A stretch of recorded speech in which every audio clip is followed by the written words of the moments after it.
Hi, I'm so glad you're here. Welcome, welcome, welcome. You are probably either a graduating art therapist or you're a graduated art therapist and you're just re-emerging into the field.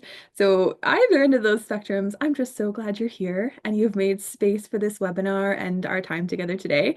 So my name is Ashleigh. I'll talk a little more about my story, but I just want to say, yeah, if you're here to get a little bit more insight about how to start a private practice and how to start changing people's lives through your amazing skill of art therapy, you're in the right place. We are going to chat about a whole bunch of things from mindset to like more realistic things and talk about what it's like to step out into the world and step into private practice. And yeah, what are the 5 things that art therapy school didn't teach you that I really think they should have? And I've had to learn on my own through lots of trial and error. So I want to tell you those things today. We'll talk lots about it. And shall we jump right in? I don't want to waste anyone's time.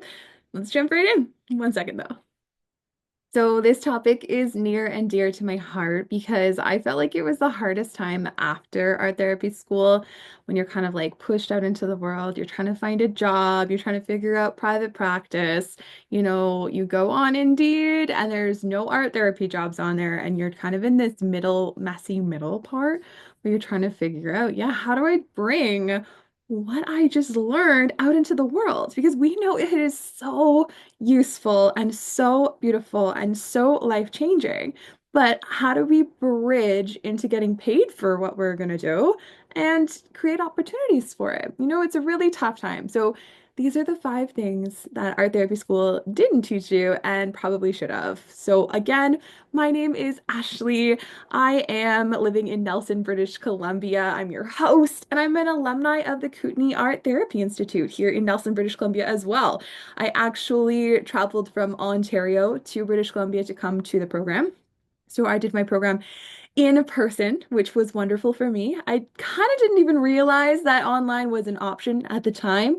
It was an option at the time, but I chose to move, 5,000 kilometers away in the span of 3 weeks. I decided I'm going to Nelson, and I've been here ever since.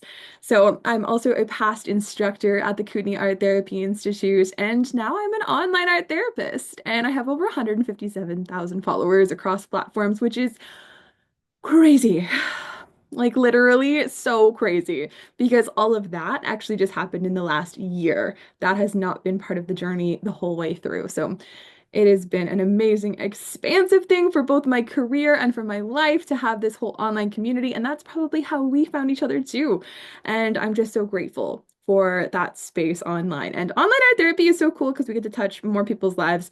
Anyways, talking about myself too much. This is all about you. This is all about helping you. So let's chat more about what's next. So, I want to talk about how the fact there's no map in this career. Like, you chose a crazy, wild career that you're gonna have to advocate for the rest of your life. Every single day, I have to tell someone like what art therapy is, and there's no map for it, and we have to create our own. So, we're gonna talk about what it means to create our own map. Then we're going to talk about professional identity and regulation and what that's like to set up your business, set up your practice, wherever you live. We're going to talk about that. Then I really, really think this is so important because so many of us art therapists get pushed into all sorts of jobs that aren't art therapy, and we need to stay in touch with our art therapy spirit. So we've got a little chapter on that. Then let's talk about money, finances. I know that's a little funny one, but we're gonna get into it a little bit. What does it mean to make money in this career? What does it mean to, yeah, earn as an art therapist? And we're gonna unpack that a little so you can leave this webinar feeling a little bit more solid and grounded with what you can expect and what you can expand into. And then we're going to talk number 5 about being findable by your dream clients. I think this is the mega, mega, mega big piece, right? We don't have to push ourselves to just like hate the work that we're doing. We want to work with our dream clients. And it's so possible. You don't have to just take whatever you get or whatever contract comes your way. But I digress. I'm talking too much up front about what we're going to talk about at the end. So those are what we're going to cover today. And I want to just make sure that you stay till the end of this webinar because I'm going to give you 2 bonuses. One of them is a amazing 10% off a done-for-you, therapist-friendly, SEO optimized website from my friend Jamie at Glow Creative Design. That was a mouthful. I'm going to talk about what those things mean, but this is a great deal for you, okay?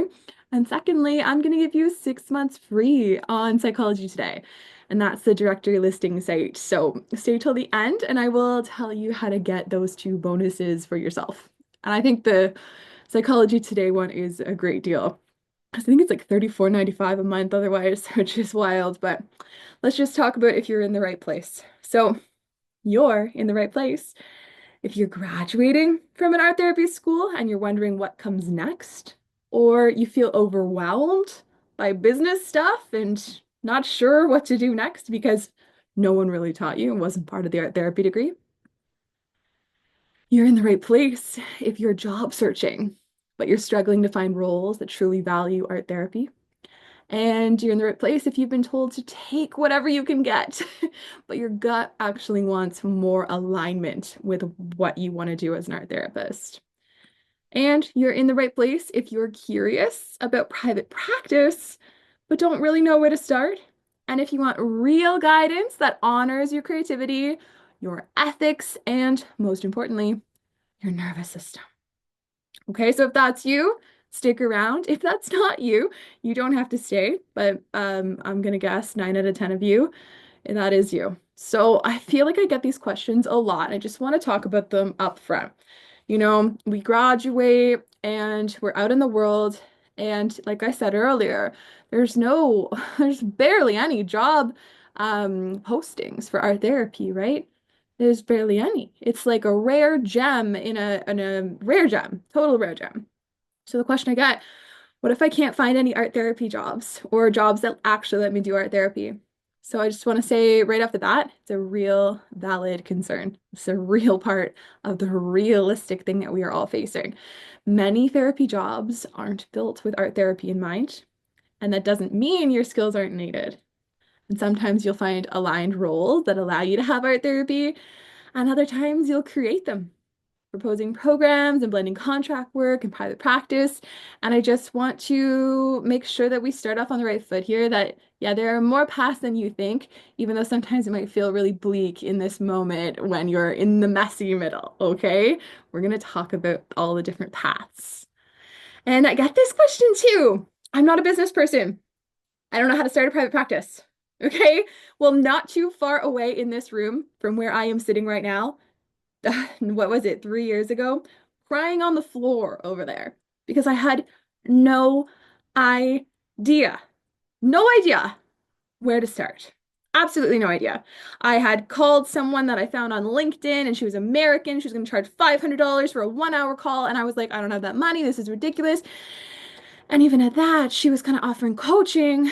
And what I needed was like, what is the first step? Like I needed, what is the what do I do? What's the first thing I do to start up a private practice? So this is my idea. You need to just take it one step at a time. Clear one step at a time. And you need to have guidance that meets you where you're at. And most therapists feel this way. You're not alone and just wondering, like, what the heck do I do? We all learn as we go. And we are in a changing world, so things are also changing. People who taught you things about the private practice they ran 30 years ago may not apply to today. So make sure you're taking things with a grain of salt coming out of your program or coming out of your education system. And yeah, just noticing, yeah, we are in a modern world and things are changing all the time, but you can start a private practice even if you don't classify yourself as a business person. Okay. You already know how to hold the space. So the structure, it can be taught. You can learn it. Another question I get, I want to start a private practice, but I don't want to figure it out alone. Okay, this is the biggest part. I felt very alone when I started, felt very confused. It was awful. I felt like I was almost like burdening people when I was asking them questions. I was Googling things. I was so unsure. But honestly, the key is building a practice that supports you with systems and boundaries to protect your energy and build in community spaces too for your career because having community in the building of the practice and in your career is what is going to get you through because Yes, it is a lonely career if you don't have that community and have those art therapists around you. And anyways, if you're not wanting to figure it out alone, I can also help. And that's why you're here today too. So that's great. Oh, another question is usually, I feel guilty for charging money for this work. I want to say it right up front that often helping professionals, people that went into art therapy or a counseling profession, we often have deep inherited belief about helping professions and like the worthiness of money for that type of service. And honestly, being paid fairly helps you show up for people more strongly, better, it helps you do your work. So if you feel like you're feeling guilty about money or like curious about money, there's something to unpack there. And we're going to talk a little bit more about it. But the work you do is really important. And so being paid for it fairly is really important too. But let's take a step back. That was a lot of talking. Hi, I'm so happy you're here. I'm so happy you're here. And yeah, if you carve this out of a Sunday afternoon or morning before work or settling it in between, writing your thesis, I'm just glad you're making space for it.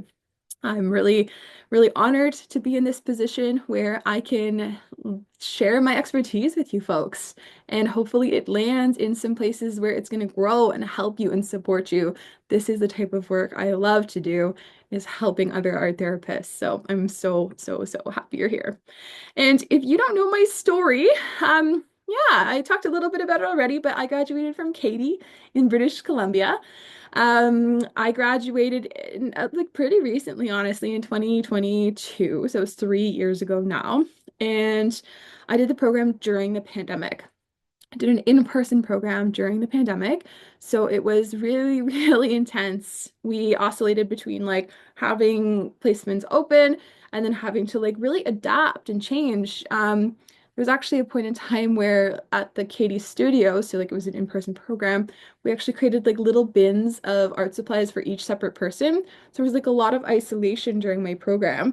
And then by the end of it, there was more expansion and kind of like more community. So I was in a really weird position learning art therapy. And I'm just really glad for the world that we live in now where yeah, things are very flexible. You can turn online and you can turn in person and make anything work again. Finally, it's a wonderful thing. So I graduated from Katy. I'm a human design projector. So I don't know if you know what that is, but I'm a projector. I'm a Capricorn sun and a Leo rising. And I love the outdoors and nature. Before I was an art therapist, I actually used to work in the travel adventure tourism industry. I actually was an outdoor educator. I lived in Northern Ontario and did canoe trips, all that kind of thing. So it's funny, right? It's like, well, how did this outdoorsy girl get into art therapy? Well, art had always been a big part of my life. I think it had been the main part of my life besides outdoors. I just didn't know what art therapy was. I didn't have the privilege to know it before going into university at a younger age. I think if I did, maybe I would have gone into it earlier. But, all in precious due timing, I landed exactly where I needed to be, exactly when I needed to be there. And I chose the Kootenai Art Therapy Institute because there was so much land-based healing intertwined into the program. And that was integral for me. So I loved my program. It was awesome. And because I live in BC, honestly, most of my friends live nowhere near me geographically. I chat with my besties like every morning, and we're all art therapists. And we all live in different places. So I don't get to see my friends quite as much as I would, but that's why I'm so gracious for modern technology. But can I be honest? 2 weeks after I graduated art therapy school, there was this massive, massive amazingness. And then I had something really traumatic happen to me. My father died very suddenly and unexpectedly. It was like the most intense thing I've ever been through. And I thought the personal process during the Katie time was so healing. And like I thought I had unpacked so much of my trauma. And then all of a sudden, like 14 days after graduating, I was handed this like very, very intense experience. And I had this weird mindset that I was like, I have to hold it all. I have to be the therapist. I have to be the regulated person in my family. I have to be everything. And I have to find a job. And I have to grieve. And I have to grieve it through the art. And I have the art to hold me. But like that didn't last too long. That lasted a couple days, being the strong one. And it was like a huge crash, huge crash. I had the biggest stress of my life. I also had long COVID at the same time, and my body started failing me. I was very, very sick for a few months right after that happened. So it was like this amazing art therapy program happened. I'm an art therapist in the world, and then just crash. And so the crazy part is, right, I was unemployed, I was looking for a job, and that was the hardest thing to do ever. And the struggle was definitely very real when I first stepped into the art therapy world. I'm going to be honest, yeah, it was struggle, but there were also a lot of beautiful things. So I've always been an art therapist. I haven't taken a job where I wasn't an art therapist, so I'm blessed for that. But I was doing school contracts. I was given school contracts all while holding this tremendous amount of grief and family trauma. I was going into elementary schools every single day. And it was amazing because I was like, yeah, it's better than $0 when I was a student. But can I be honest? It was very underpaid for the amount of work and energy I was doing. I had a small private practice where I was subleasing an office from another colleague. And that was a bold move because I actually didn't have any clients when I said I would take on the rent. Now, it was very, very economical, don't get me wrong. Like, there was barely any risk in it at all, but I also just was barely making any money. So, didn't have any clients. I took on this sublease and kind of did it a little bit after the school days. If I could get a client, I would try to fit them in, barely working. And so, yeah, I was barely making money. And then literally it feels like when I look back on it, just almost as if like with the clap of my hands, like my whole life pretty much changed. Because 3 years later, I know it sounds crazy to say, I have a wait list of clients. I have a wait list. I have a beautiful in-person studio. I've had that studio for a full year now, which is amazing. I have 108,000 followers on Instagram, on my art therapy Instagram, 50,000 followers on Facebook. My schedule is very flexible. I suntan in the mornings, I go skiing in the mornings, I go down to the lake, I have coffee. I work in the afternoons on days that I want to. I open up evening sessions when I want to, work weekends when I want to. It's very customizable. Um, I'm helping a lot of people. I get a lot of beautiful, kind comments about how art therapy is helping people. The work is meaningful. It's really, really meaningful. And I'll be honest, I am making a lot more money than I did when I was struggling in school contracts and agencies. Now, not all school contracts and agency work is gonna be like, like I don't know how to put that politely, but I mean, yeah, there's just like a stark difference. And like I said, yeah, I go skiing in the mornings in the winter and I take a long weekend every weekend, whether I take Friday or Monday off. Yeah, I just get to enjoy my life in the Kootenays. But to be honest, to get here, you know how I said like hands kind of clapped. Um, I didn't learn how to do those things in art therapy school. Like when life kind of changed, it wasn't from things that I learned from art therapy school. It was from a tremendous amount of time, trial and error, research, and failure. It was a lot of failure. It took so much energy. It took exploration and an incredible amount of nervous system expansion. I know we all have a different kind of concept of what that might mean for ourselves, but incredible amount of nervous system regulation and expansion. It also took embracing a modern approach on being an art therapist and setting up a private practice with solid foundations and finding my authentic voice and rhythm from there. Previously mentioned it, you might have been taught from someone who had a private practice 20 years ago. Even 5 years ago, it's different than what it is now. So you have to embrace modern approaches and yeah, grow a lot. So when I took on my studio, I feel like this was a huge part of that big, like, my life changed moment. I stepped in full force, right? I had been looking for a place of my own, despite not having a ton of clients at the time that I was looking for rentals. And it was like the moment I got my own studio. It was like the phone calls, the emails all started coming through, full caseload in person. And simultaneously, which is weird, my Instagram was blowing up. and my social media was just like going through the roof with new followers, new customers, new clients. Like it was just wild. So I feel like this studio opened up like a portal for me, but I'm gonna be honest, I think it was because of the energetic nervous system shift in me to say, I'm ready. Like no more struggling. I want to be the art therapist that I've dreamed of. And so I genuinely think that when I signed that lease, I just I I unlocked something within myself to say there's no going back. There's no failure. Like, we're just moving forward in the direction of our dreams. And so I want that for you because it's so possible. Like, my best friend, she's in Hamilton, Ontario, and she's opened up this incredible studio. She had a studio kind of similar. Well, I should have put pictures of her stuff on here too, because her stuff's amazing. But she's inner space art therapy, and she's just recently expanded. And she's got, people working for her and wait lists and helping so many people with art therapy. And, it is possible. It is so possible. So when you were told in art therapy school, it is hard to build a caseload and it's going to take time, don't worry. It doesn't have to be that way. I am living proof of that. Okay.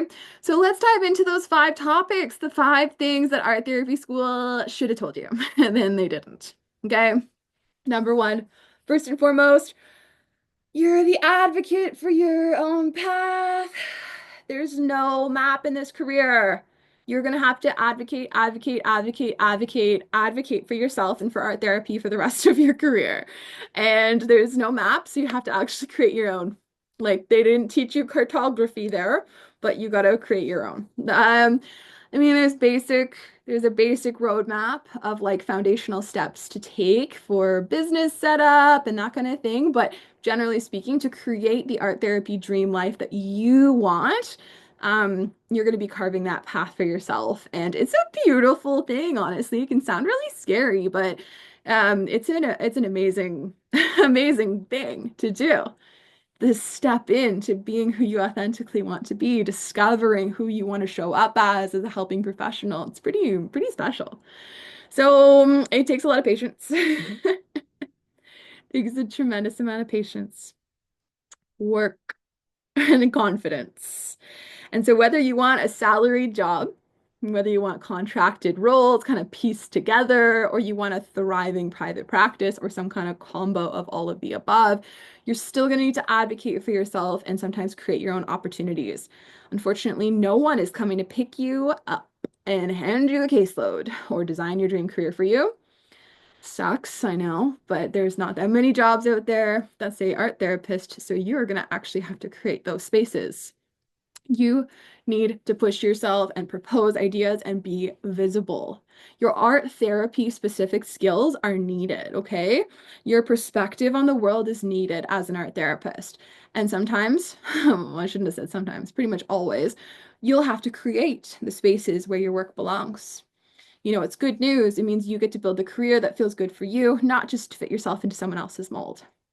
So, advocation, advocation, advocation. My story is that when I, first graduated and all that terrible stuff was going on, I was working at a restaurant part-time actually, until the Kootenai Art Therapy Institute called me and asked me, hey, could you take over the clinical placement coordinator until we find someone to take it over permanently? Obviously, I took it over permanently, but it was just a part-time job. And that led into an opportunity to be visible. I was visible in the art therapy realm. And so then I got offered the the clinician role as an art therapist in the school board. And I still had that side hustle, private practice I was telling you about. And because I was the clinician, I got lots of contracts that were like online short contracts and other elementary school contracts, like little 6-week contracts. But at that time, I didn't have the social media that I had now. I didn't have website optimization. So that's that term I called SEO. I think I might have been on a directory, like maybe. But yeah, I didn't have business consultation either. So I was really leaning on my contract jobs, my clinical placement coordinator jobs, and just like the salaries that were coming in as surefire income. The work was awesome. Like that little table there is from one of the elementary schools I worked at. But the funding got cut. So I got to do that for 1 year. And then I was job seeking. I was thinking about just completely abandoning my values, completely abandoning the life that I had wanted. And I was thinking about going back to school to be a counselor. I was thinking about going back to school to be a social worker. I was thinking about going all the way up north and living in the Northwest Territories and doing contracts there because it seemed like the only place that maybe I could do some art therapy while getting paid all right. That's not good. I explored all those things. I put resumes out, I did the work, but yeah, those were all actions of selling out. So alongside that, I still had that little studio set lease. So I did some little groups, barely made any money. That's okay. Showed up anyway. That Oracle Collage Collective, it had like four, no, was it three women? Three women. We did that for 6 weeks. And the Inner Elemental Wisdom, nobody. Art of Grieving, nobody. I paid through the roof in ad space on like Eventbrite and Facebook and all those things, and nobody came. So I was really down in the depths. It kind of sucked. But like I said, things like literally shifted my entire story when I went in fully on my private practice and took it seriously. Like everything changed because of it. Okay. So what did I do differently? I optimized my online presence. Okay. I chose to optimize my psychology today with keywords of my niche of working with children, youth, and teen in person. I optimized it so it was very clear so that when people in my town, in my surrounding areas, were looking for child, youth, and teen, my profile was coming up on the top. So there was some work to be done there. Did you know that I had clients that drove an hour and a half over a mountain pass to come and bring their children in to see me? Okay? That's cool. That's very, very honored privilege. Very, very, very special. But I also optimized my website SEO. This is a big one. Your website SEO is actually going to bring you clients on autopilot so that when people type in the word, because they're not probably going to be looking for art therapy, they're going to be looking for something adjunct to it. They're going to say like child counseling, child support services, child something, and I'm just saying child as the example. It's not you can do this with adults, right? Or with your specific niche. But your website SEO optimization, that is a huge one. So some website templates and like hosting sites like Wix are like a little bit more tricky. I don't know, I find it more tricky. And then there's other ones like Squarespace and Kajabi where it's very, very easy. And so, you know how I was talking about those bonuses earlier? Those websites from Jamie at Glow Creative Design, they're all SEO optimized already, which is like leads you very quickly through the process, which is amazing. So you can have like a beautiful website up in days, not weeks, and have it completely SEO optimized for your dream clients to show up. And the other thing I did was Google Business Optimization. So a lot of us forget about it, but yeah, people look on Google. They look on Google a lot. And so you need to have your profile set up on Google appropriately with all of the right buttons, all of the right language as well, right? So if you're in Ontario, people are going to be looking for psychotherapy. They're not going to be looking for art therapy. They're going to be looking for a psychotherapist. So you need to have your Google business optimization set if you are a registered CRPO psychotherapist and etc. Right? Depending on where you're at, you need to think about the language of your client who may not know about you or art therapy and what they would be searching and be able to show up. But then also your website is going to deliver the information about art therapy and they're going to call you for a session. It's going to be great. Because like I said, I didn't have the social media that I had now, right? I didn't have that. I did these other things, okay? So you don't have to have 100,000 followers to make money as an art therapist. And like I said, my private practice income without the social media tripled in the first 6 months because I niched down, I got findable, I advocated and I searched and I took risks and opportunities. And I did more than just one-to-one. March break camps are part of private practice, right? A PD day camp, you can do that at your community center. A PD day camp at local schools. Teen online groups, setting up things after school for community centers, for new mothers, school contracts, senior centers, retirement villages, travel contracts, non-clinical workshops online and in person, all sorts of different things where you're not holding art psychotherapy, but you're doing workshops and classes kind of, hospital contracts, grief, loss, retreats and travel, hosting your own retreat, daycare, Montessori, and work at women's shelters. I actually love my work at a women's shelter. So private practice isn't just one-to-one work, okay? And in order to set up a private practice, you need these things at the very base, okay? So you need to register your business. So first and foremost, what are you going to call yourself? Oh my goodness, so exciting.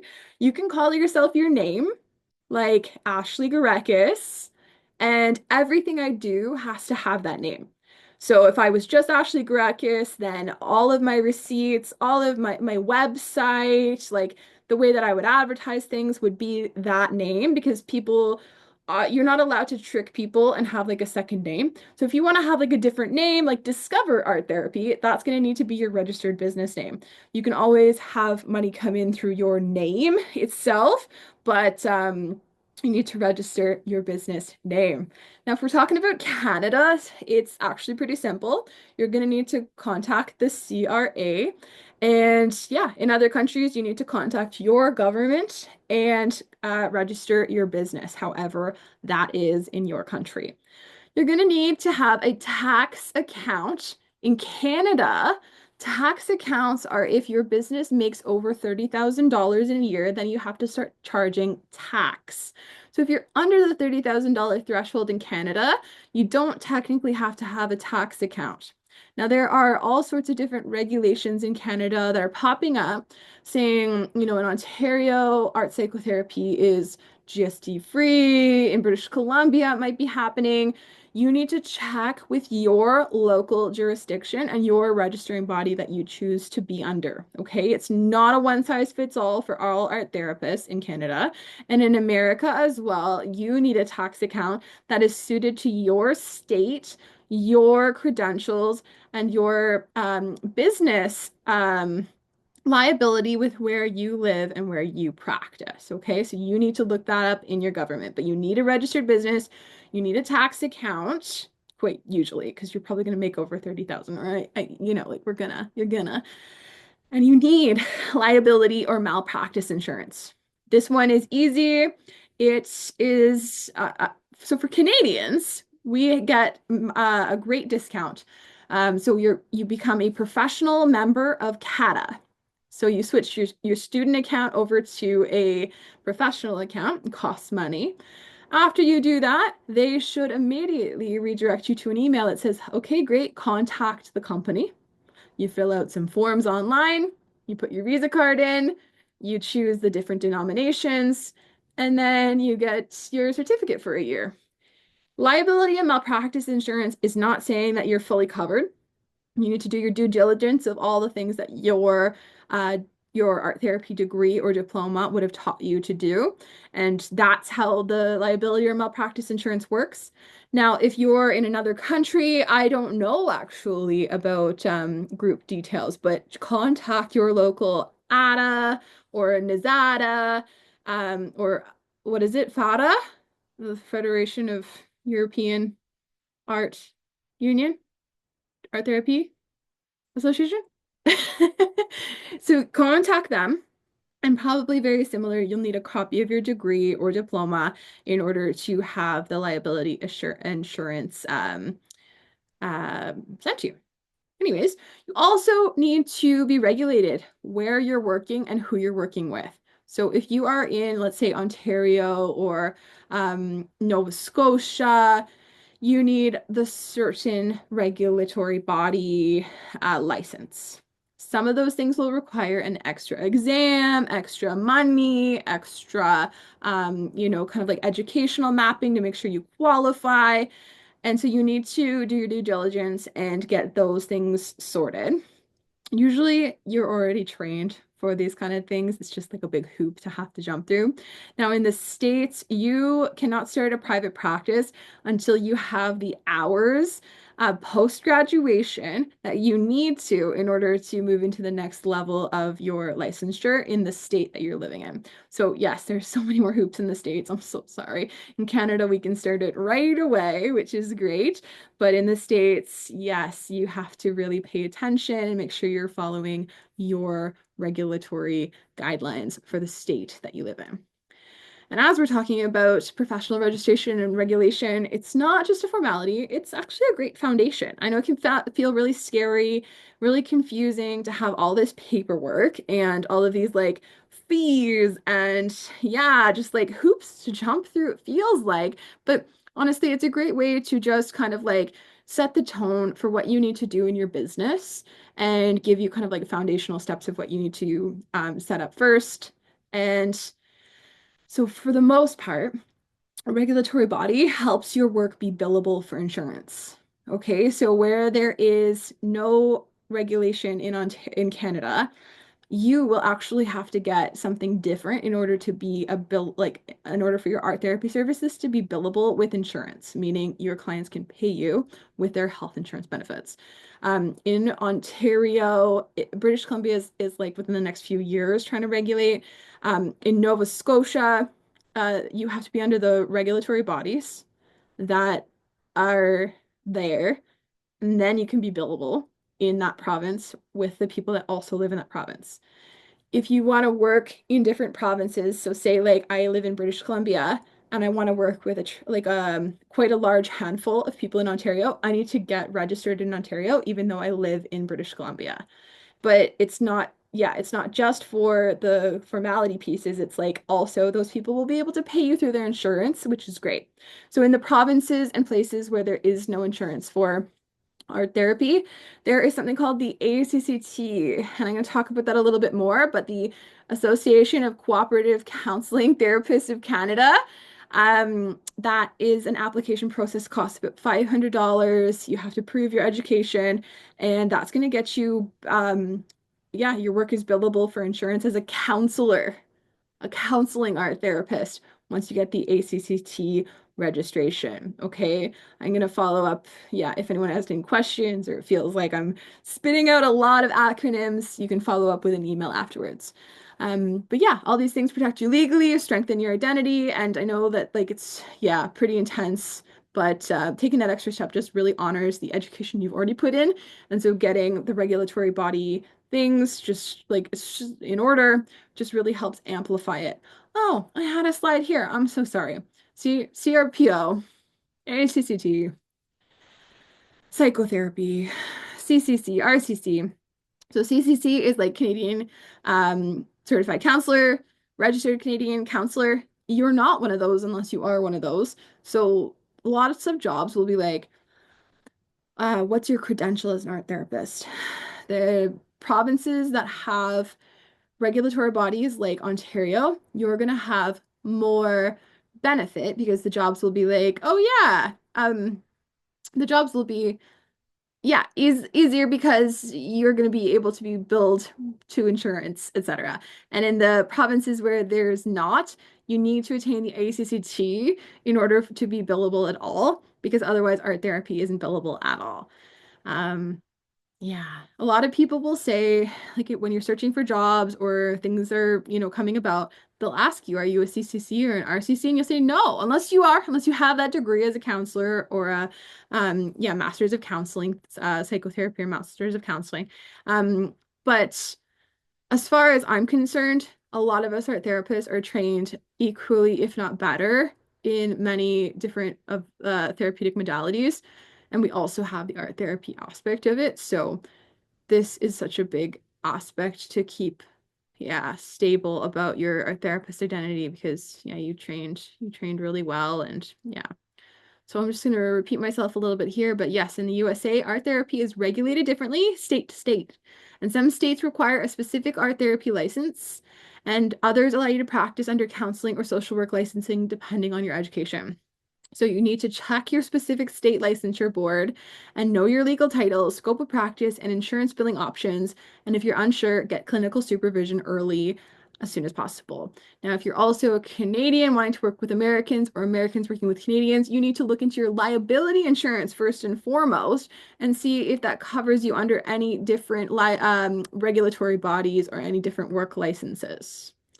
And worldwide, generally as well, in some countries like the UK and Australia, art therapists are regulated health professionals. And in other parts of the world, they may exist but are less formally recognized or just have different guidelines. So please, of course, always check with your local professional association if you're practicing internationally or you want to work with someone online who lives in another country. Like I said, you need to check your liability insurance to see if that even covers it. If your liability insurance covers only art therapy within your regulatory body or within your country, that's what you have to stick to first and foremost. But you may be able to get licensure in other places depending on your education, depending on your experience, et cetera, et cetera. Um, so you need to check before you work with people in the world, in other countries. Okay. So this one, near and dear to my heart. Just gonna take a break. Staying true to your art therapy roots. Okay, there are lots of jobs out there that will say therapist, psychotherapy. You're going to be qualified enough for them with the degree that you have, but you're going to go into that interview and they're going to be like, yeah, tell us about your counseling degree. And then you're going to say, I'm an art therapist. And they're going to ask you what the heck art therapy is. And you might not get the job, or you might get the job if you advocate really well. But generally speaking, a lot of the spaces we're going to find ourselves in are made for the other modalities because people just don't know what art therapy is. So that's the advocacy side. But staying true to your art therapy roots is so important because a lot of them expect you to squeeze the art into the medical model or squeeze art into a more formal talk therapy session. It can feel extremely disheartening, but there are always ways to stay true to your art therapy roots. And honestly, having your own private practice where you get to call the shots, you get to drive the car on how much art therapy you're doing with clients, that is the best way to stay really grounded and rooted in your art therapy roots. So even if you have a contract on the side, you've got this space where you're practicing art therapy all the time. That way, you're still showing up to that job, which might be a very like constrained and constricted kind of place, wanting you to do more talk therapy, wanting you to do or play therapy and not art therapy. You have that in your everyday life or sporadically if it's just a side hustle for private practice.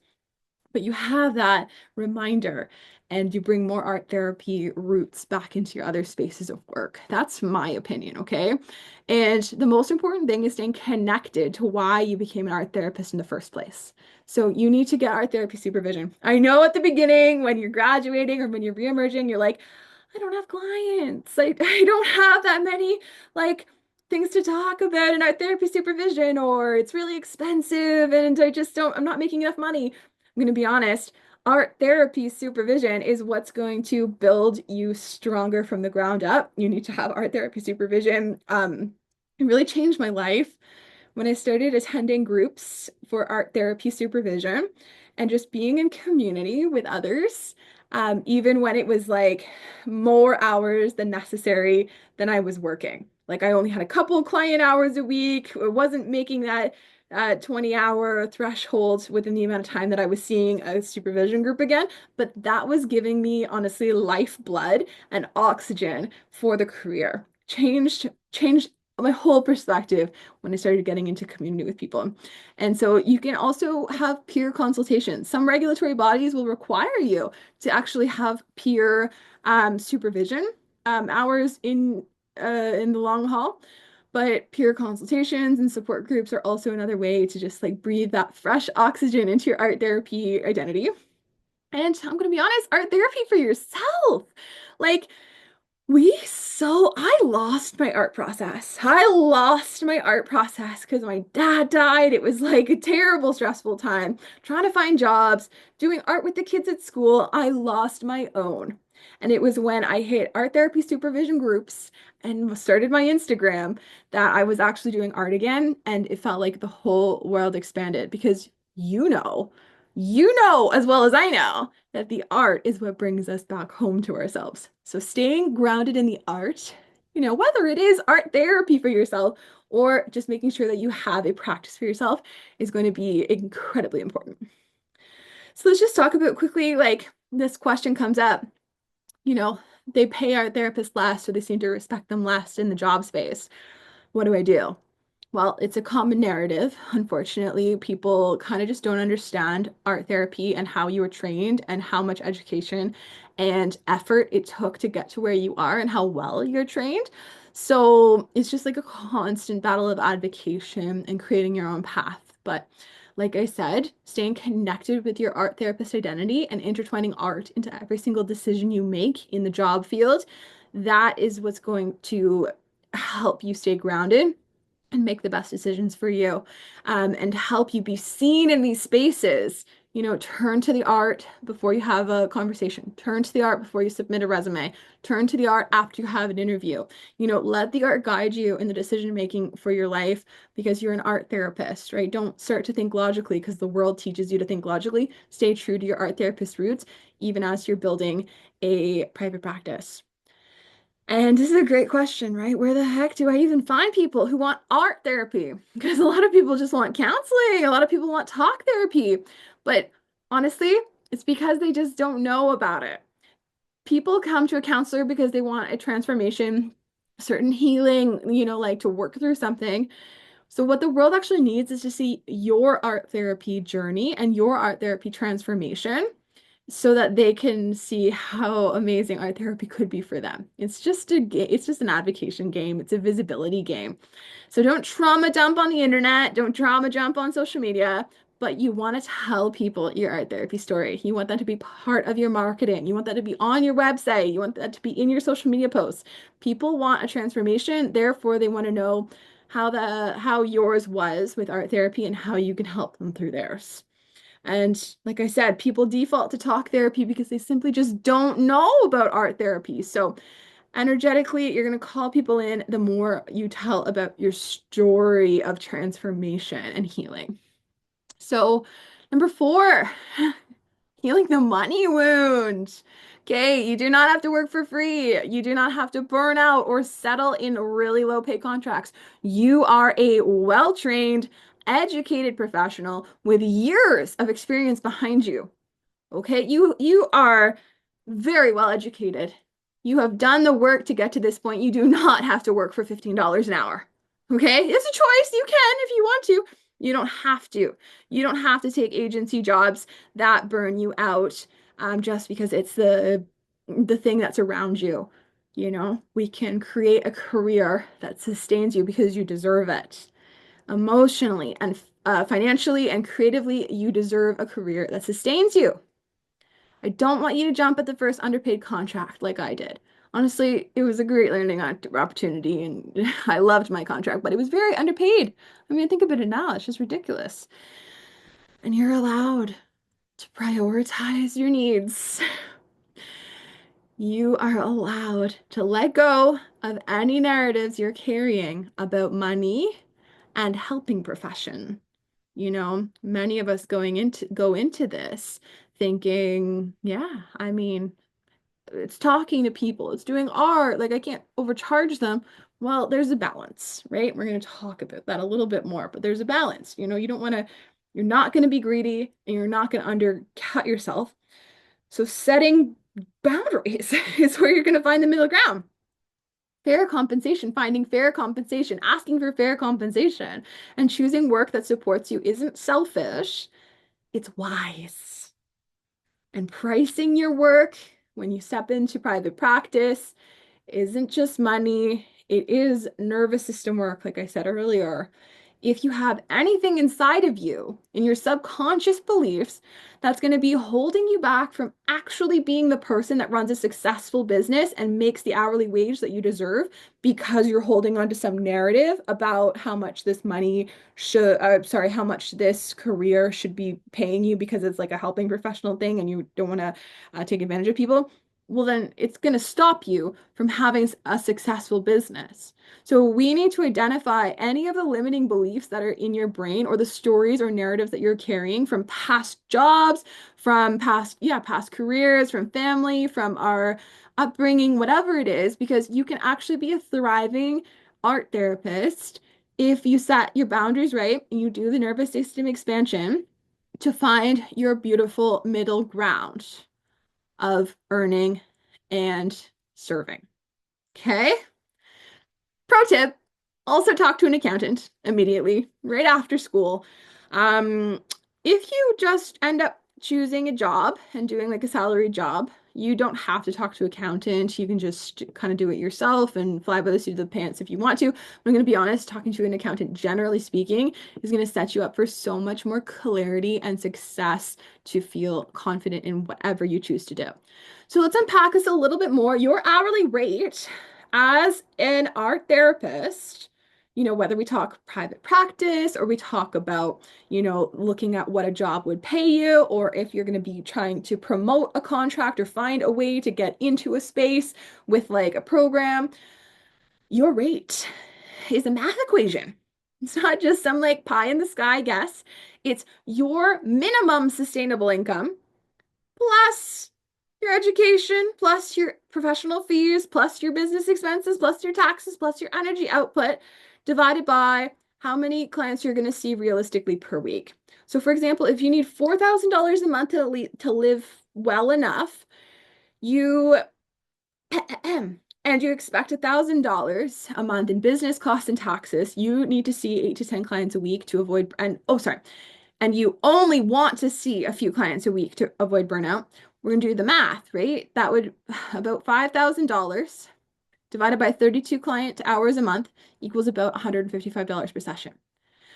Now, sometimes it feels funny. You're like, I don't know what to price myself. Well, look at the other art therapists in your area on Psychology Today with your same credentials.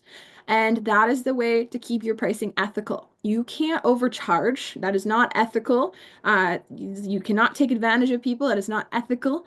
And so keeping in line with your area, living costs and with what other people with your same credentials are charging is a great way to figure it out if that math equation feels a little too convoluted for you in this moment.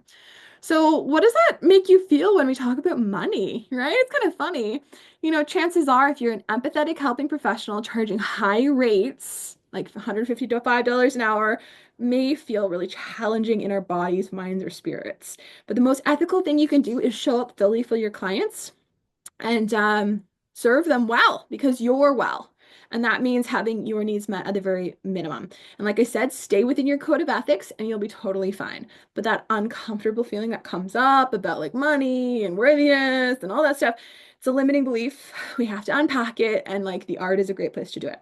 But a little story is that like I severely undercharged myself. I can't believe how cheap my sessions were for how many business costs I had, professional fees. I broke even in private practice my first year when it was like my little side hustle. I didn't make any money because I was undercharging my individual sessions. Awful. Just silly because it was all about my imposter syndrome. I didn't think I was worthy enough. Ugh, awful, awful, awful. Because it was mostly paid by insurance anyway. So I was extremely undercharging. You know what undercharging does? It cuts down the validity of the profession. If you're undercharging, you are saying art therapy is not worth it. Now, there are circumstances that we're not going to get into right now that might call for subsidy or reparation. Those are very valid things. And you may work those into your business plan and the way that you price things. But you generally speaking don't want to undercut the value of art therapy and your education and all of that kind of stuff. And like I said, important to remember, you are allowed to set rates that sustain your needs and your energy. Helping professionals deserve sustainable incomes too, and pricing isn't just math, it's a form of self-respect and client care too. So, number 5, being findable by your dream clients. You don't need to work with everybody. Okay? You're not everybody's therapist, but you do need to find your niche, your magic, and you need to find out where your dream clients hang out. So for me, in my brick and mortar in-person studio, it's kids and youth and teens and their families. And online, it's I'm very blessed. I'm very lucky. I'm very privileged. I'm very honored. I'm very excited that it's everybody. And I don't dip into the trauma in my online stuff just to like, I keep things about well-being, about creativity, all that kind of stuff. But yeah, over here, my private practice, very much like one-to-one art psychotherapy. But you need to figure out, yeah, where these people hang out, right? I found these people on Instagram. They were hanging out on Instagram, I guess. And, these people, I found a lot of them through my Psychology Today. That was a huge thing. When I optimized my Psychology Today on my website, things shifted incredibly much. So like I said, optimized website, optimized Psychology Today. You need to just make it really clear, easy, and simple for the right people to find you. And you don't need a huge social media following like I do. You just need a simple presence for online trust. Okay? So, like I was saying, these templates from Jamie over at Glow Creative Studio are absolutely beautiful, and you can launch those within literally days, not weeks or months, and it's all going to be set up really beautiful for you. And so the other thing is your uniqueness is your strength. What makes you special is exactly what your dream clients are looking for. And when I say dream clients, like it's not a problem that you prefer to work with a certain population. You don't have to work with every population. You can just enjoy working with a certain population. And that's what's going to provide you your dream art therapy life. Okay, you can have a little bit of diffuseness and have different types of clients here and there, but it's not wrong to just want to work with a certain type of client and attract those people in. And so what makes you special and what that specialty is what those clients are looking for. They are looking for a therapist who speaks directly to them. The biggest mistake I see on Psychology Today is, oh, there's like a little list where you can check the boxes of what you like can do. And the people that, oh, sorry, I get frustrated. The people that click the boxes of every single one, you're speaking to nobody. You're speaking to nobody. So you need to get clear on yourself and what you like to do and who you like to serve. And your blend of skills, passion, lives experience, and energy, that is your magic. And you need to package that up, put that out on your Psychology Today and on your website. And you don't need to change anything about that to be a successful art therapist, okay? You don't need to follow the stream and become a counselor and just forget about art therapy. Your magic is your magic, and that's what's gonna light up your world in this career. So if you're feeling a little more clear on a couple things, but you're still like, okay, how do I actually do this? How do I actually step into the world? How do I actually set up a private practice? Because it sounds like that's where I'm going to have the most luck finding and working with the people that I want to. Well, I know that this information has probably been a little bit helpful, but what most of us probably need is actual grounded support, right?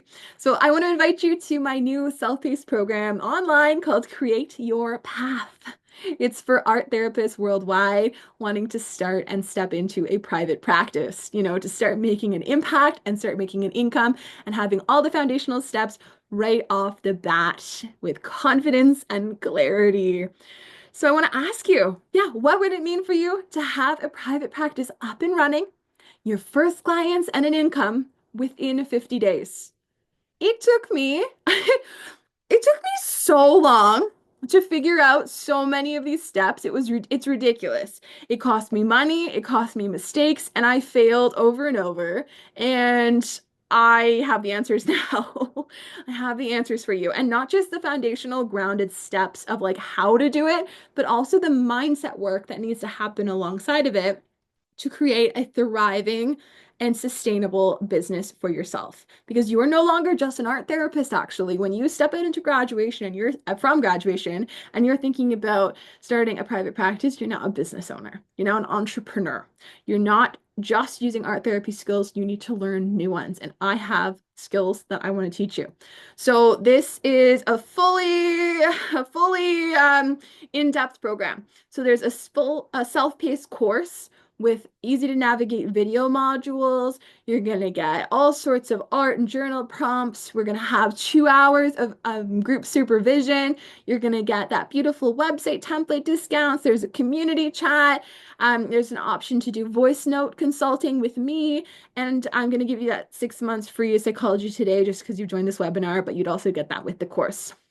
So like I said, you're going to go from confused to confident because I'm going to give you the full roadmap to set up a private practice. We're going to talk about more details. We're going to get down in the nitty-gritty about what are the exact steps that you need to do. And like I said, 2 hours of small group supervision.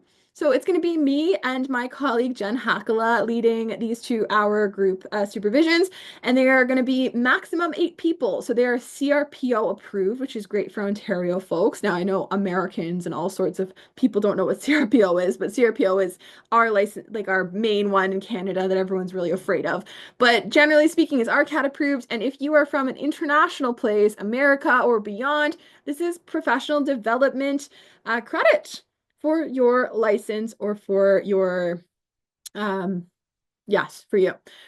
So we're going to unpack those limiting beliefs and we're going to break them. And we're going to do that through the art. So every single module is going to have art and journaling with it. So I want you to stay grounded in the art, and the art is going to lead you through. Okay.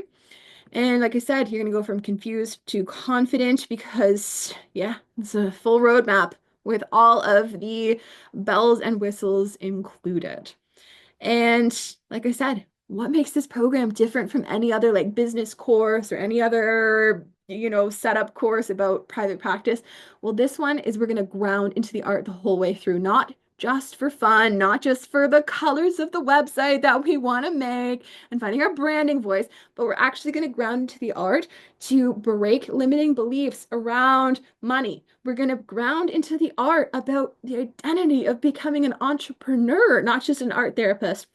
We're going to ground into the art for all sorts of things the whole way through. Okay. That's what makes this different because this is for art therapists by an art therapist. And it's not just a course. Okay. It's all the information that I wish I had easily accessible when I first graduated. So it walks you through the business foundations and the inner work. So you can build a private practice that's not just sustainable, but it's completely aligned with who you are, and you can feel confident from the ground up. And if you're seeing this before June 15th, 2025, you're going to get $50 off enrollment. Wonderful. Indeed. And like I said, lots of bells and whistles, all sorts of good things, 2 hours of group supervision. I think this is such a big piece, is just meeting with other art therapists who are in a similar place in their career and having a place to bounce back and talk to me and talk to another registered art therapist who are going to, yeah, we're going to support you where with what's happening as you move through the course at your own pace. And this program is probably tax deductible in your area too. So I know that might not mean much to the folks who haven't gone into the diving of the financial diving deep end, but tax deductible because it is a consulting and professional service. So any fees that you pay are going to be, you submit that receipt to your accountant and they put that in your taxes accordingly. So for those of you that stayed till the end of this webinar, I want to give you your goodies, of course. So 10% off the Glow Creative Design templates. Like I said, launch in days, not weeks. They're fully SEO optimized, so they're gonna help you set it all up so you can get those dream clients funneling onto your website and calling you and emailing you for client work. And they're honestly so gorgeous, and they're super easily customizable too. And 6 months free of Psychology Today. This is only applicable to new profiles. If you have an old profile, you have to delete it or you have to create a new one for a Psychology Today 6 months free to be applied. Okay, now let's speak about emails. You need to create a HIPAA safe, HIPAA secure email. So usually on Google Workspace, you need to get one with a proper domain. And yeah, because I'm Ashleigh at discoverarttherapy.com. It's HIPAA safe, so like it's not giving away confidential information. And usually it costs about $10 a month to do that. But send me your email. You're going to send me an email, and I'm going to give you the link, and I'm going to set you up with 6 months free on Psychology Today. And like I said, what would it mean for you to have a private practice up and running? Your first clients and making money within 50 days of graduating. Trust me, that's way better than what I did. I kind of floundered and kind of, yeah, it took a long time to figure it out how to make actual livable wage from my private practice. And I want to get you going on private practice earlier and better with the actual foundational steps from the very beginning so that you can be a successful art therapist and help more people, help the people that are waiting to have art therapy with you because they're out there. They are so out there, okay? It is so important. So no matter what you choose to do, whether you join my course or not, I just want to remind you that you've got this. You've got this, art therapist. You know, you've done the work. Now you're stepping out into the world. So here is the email that you're going to send me your email address to. I'm going to send you back that 10% off coupon. hello@discoverarttherapy.com. Follow me on Instagram at discoverarttherapy. You can look at my website, www.discoverarttherapy.com. And yeah, reach out at any part of your journey. Like I said, it is a joy for me to help other art therapists, especially when you're growing a private practice and looking at ways to help more people and also make an income for yourself. So thank you so much for being here. Thank you, thank you, thank you. And we'll talk to you soon. Okay, take good care. Bye.